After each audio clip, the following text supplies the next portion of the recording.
এই ইয়াংদের মধ্যে কিন্তু জামাতের প্রতি এক ধরনের আগ্রহ বাড়তে পারে। বিএনপি এবং জামাতকে চেনার চেষ্টা করেছে এই 2024-এর 5ই আগস্টের পর থেকে। এই ইয়াংদের মধ্যে কিন্তু জামাতের প্রতি এক ধরনের আগ্রহ বাড়তে পারে। 2024-এর 5ই আগস্ট এর পরের যে সময়টা 1.5 বছর, এটা আমি আগেও বলেছি অনেকবার, সেটা হলো যে এই যে 1.5 বছর, এই সময়টাতে আমাদের এখানে যারা ইয়াং ভোটার মানে হলো যারা নাকি প্রথমবারের মতো ভোট দিতে যাচ্ছে, এমন সংখ্যা কিন্তু অনেক।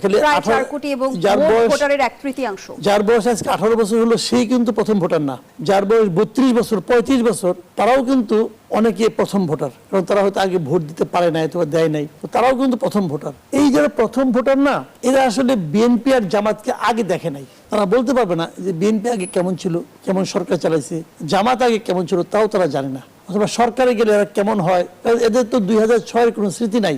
সেক্ষেত্রে তারা বিএনপি এবং জামাতকে চেনার চেষ্টা করেছে এই 2024-এর 5ই আগস্টের পর থেকে।